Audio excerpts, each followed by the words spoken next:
बदलापूर घटना आणि राज्यामधील शाळांच्या सुरक्षेबाबत मंत्रिमंडळाच्या बैठकीत चर्चा। पुढील आठवड्यामध्ये शाळांना कठोर नियमावली लागू केली जाणार।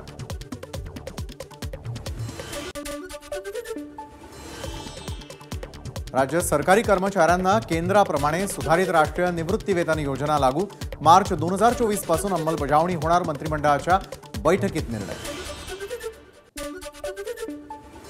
ज्येष्ठ नागरिकांसाठी महामंडळ स्थापन करण्याचा मंत्रिमंडळाच्या बैठकीत निर्णय। 1.25 कोटी ज्येष्ठांना लाभ होणार। मुंबई महानगरामध्ये रखडलेल्या झोपडपट्टी पुनर्वसन योजना झपाट्याने पूर्ण करणार। राज्य मंत्रिमंडळाच्या बैठकीत निर्णय। 7,015 कोटींच्या नारपार गिरणा नदी जोड प्रकल्पाला मंत्रिमंडळाच्या बैठकीत मान्यता। तब्बल 2.5 लाख हेक्टर सिंचन क्षेत्र वाढवण्यास मदत होणार। राज ठाकरेंचे सुरक्षा रक्षक आणि कार्यकर्त्यांमध्ये बाचाबाची। कार्यकर्ता राज ठाकरेंना भेटण्यासाठी जात असताना सुरक्षा रक्षकांना बाहेर काढलं। शेगावमध्ये गोंधळ झाल्यानंतर राज ठाकरेंनी बैठक अर्धवट सोडली। विश्रामगृहाकडे राज ठाकरे रवाना। विधानसभा निवडणुकीच्या पार्श्वभूमीवर सुरू असलेल्या राज ठाकरेंच्या विदर्भ दौऱ्याचा आज समारोप। बुलडाण्यामध्ये शेगावमध्ये गजानन महाराजांच्या समाधीचं राज ठाकरेंनी घेतलं दर्शन। राज ठाकरेंजवळ जाऊ पाहणाऱ्या कार्यकर्त्याला सुरक्षा रक्षकांनी रोखलं। अकोल्याच्या शुभमंगल कार्यालयातली घटना। संबंधित कार्यकर्त्याकडून सुरक्षा कठडे तोडण्याचा प्रयत्न। अकोल्यामधील दिवंगत मनसे कार्यकर्ते जय मालोकरच्या कुटुंबियांची राज ठाकरेंनी घेतली भेट। यापूर्वी अमित ठाकरेंनीही मालोकर यांच्या कुटुंबियांची भेट घेतली होती। श्रीजया चव्हाण विधानसभेच्या रणांगणामध्ये उतरण्यासाठी सज्ज। अशोक चव्हाण आणि श्रीजया यांची सर्वप्रथम एबीपी माझाला एकत्रित एक्सक्लुझिव्ह मुलाखत। मनोज जरांगे आणि सरकारमध्ये समन्वयकाची भूमिका बजावण्याची अशोक चव्हाणांची तयारी। विधानसभा निवडणुकांची लॉटरी होऊ न देण्याचं अशोक चव्हाणांचं आवाहन। आगामी विधानसभा निवडणुकीच्या पार्श्वभूमीवर मुंबई भाजप कोर कमिटीची बैठक। आशिष शेलार, प्रवीण दरेकर, अतुल भातखळकर, अमित साठम यांच्यासह इतर नेते उपस्थित राहणार। पुढच्या महिन्यामध्ये महायुतीमध्ये मोठी गडबड होण्याची शक्यता। काँग्रेस प्रदेशाध्यक्ष नाना पटोलेंचा दावा। राष्ट्रवादीचे नेते जयंत पाटलांनी साताऱ्यामधील भाजपचे नेते मदन भोसलेंची घेतली भेट। मदन भोसलेंच्या निवासस्थानी तासभर दोघांमध्ये चर्चा। भेटीदरम्यान जयंत पाटलांनी मदन भोसलेंना ऑफर दिल्याची सूत्रांची माहिती। अजित पवारांचे शिलेदार जुन्नरचे आमदार अतुल बेनकेंनी घेतली शरद पवारांची भेट। बेनकेंनी शरद पवारांची भेट घेतल्यानं अनेकांच्या भुवया उंचावल्या। शरद पवारांचा आशीर्वाद माझ्या पाठीशी। अजित पवार गटाचे आमदार अतुल बेनकेंचं वक्तव्य। अजित पवारांची साथ सोडून बेनके विधानसभेपूर्वी शरद पवारांची तुतारी फुंकणार का, अशा जोरदार चर्चा। अजित पवार गटाचे आमदार अतुल बेनकेंनी लावले शरद पवारांच्या स्वागताचे बॅनर। जुन्नर दौऱ्यावरती असलेल्या शरद पवारांच्या स्वागतासाठी लावले बॅनर। दहीहंडीच्या पार्श्वभूमीवर बारामतीमध्ये युगेंद्र पवारांचे भावी नाही तर फिक्स आमदार अशा आशयाचे बॅनर झळकले। बारामती विधानसभा मतदारसंघातून युगेंद्र पवार लढणार असल्याची चर्चा।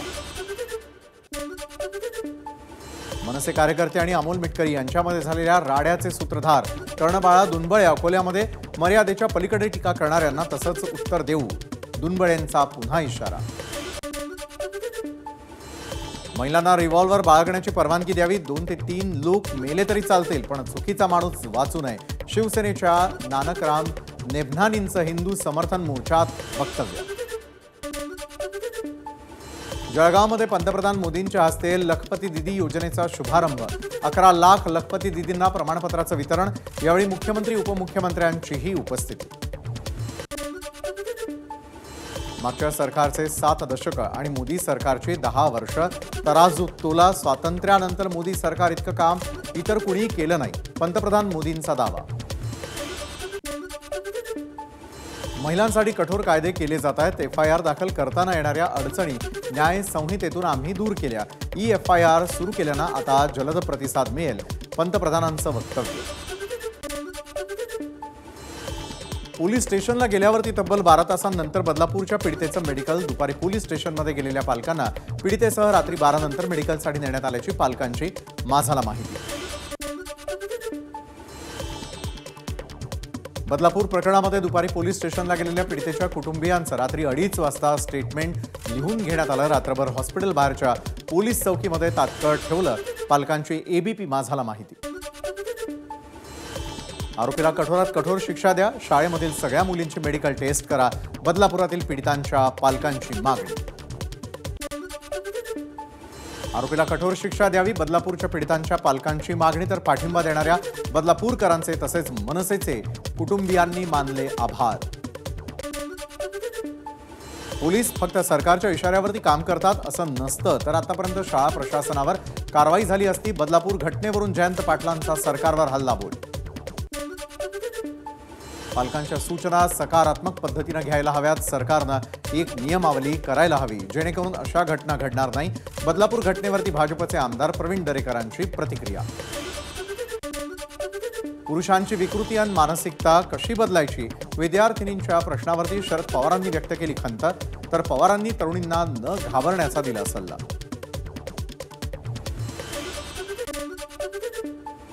महिला सुरक्षेसाठी मुंबई पालिका मोबाईल ॲपची सुविधा उपलब्ध करणार. आपत्कालीन परिस्थितीमध्ये मदत मागण्यासाठी पॅनिक बटनची सुविधा दिली जाणार. मुंबई महापालिकेच्या नियोजन विभाग आणि IIT विभागाकडून यावर काम सुरू. मानपाडा परिसरामध्ये 10 वर्षाच्या मुलीवर लैंगिक अत्याचार. आरोपीच्या मुलांसोबत ही चिमुकली खेळायला गेली असताना घडली घटना. आरोपी धर्मेंद्र यादवला अटक. राज्यामधील 17 लाख सरकारी आणि निमसरकारी कर्मचाऱ्यांकडून 29 ऑगस्टला संपाची हाक. जुनी पेन्शन योजना आणि इतर मागण्यांसाठी संपाचा इशारा. देशामधील पहिली विजेवर चालणारी एलिव्हेटेड बस सेवा नागपुरामध्ये सुरू होईल. रिंग रोडवर 50 किलोमीटरपर्यंत ही खास बस सेवा चालवली जाईल. केंद्रीय रस्ते वाहतूक मंत्री नितीन गडकरी यांची माहिती. मुख्यमंत्री एकनाथ शिंदे उद्या रायगडमध्ये पलसपा ते सिंधुदुर्गपर्यंत मुंबई गोवा महामार्गाची पाहणी करणार. नवी मुंबईमध्ये युवक काँग्रेस कार्यकर्त्यांची बाईक रॅली. बुलेट चालवत नाना पटोलेंचा वाशी ते ऐरोली प्रवास.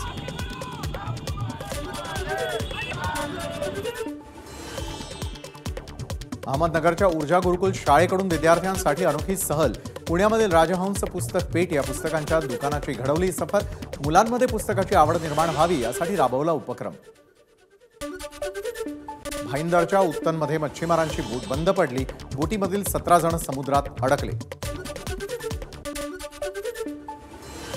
ट्रॅक्टरसह चालक वाहून गेला. जळगावच्या गिरणा नदी पात्रात दापोरी गावाजवळची घटना.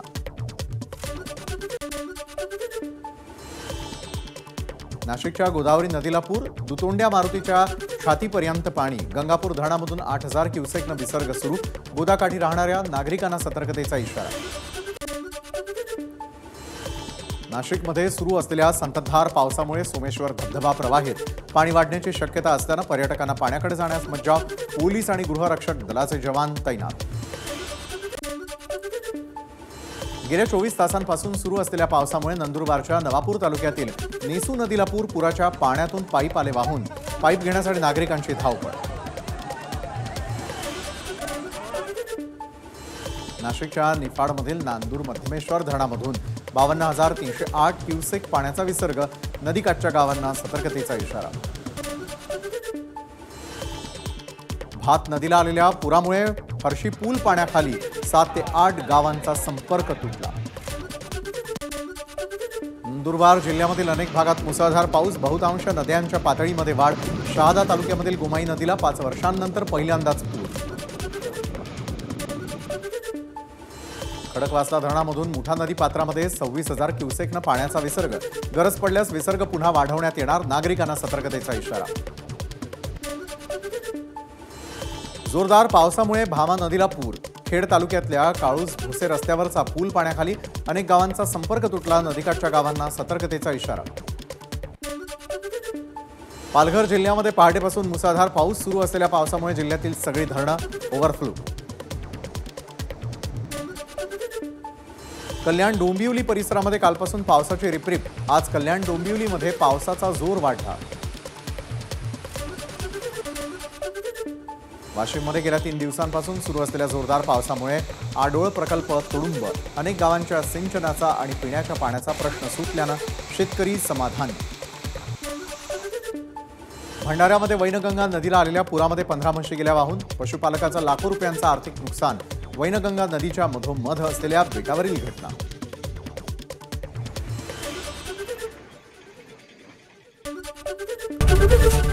एबीपी माझा, उघडा डोळे बघा नीट.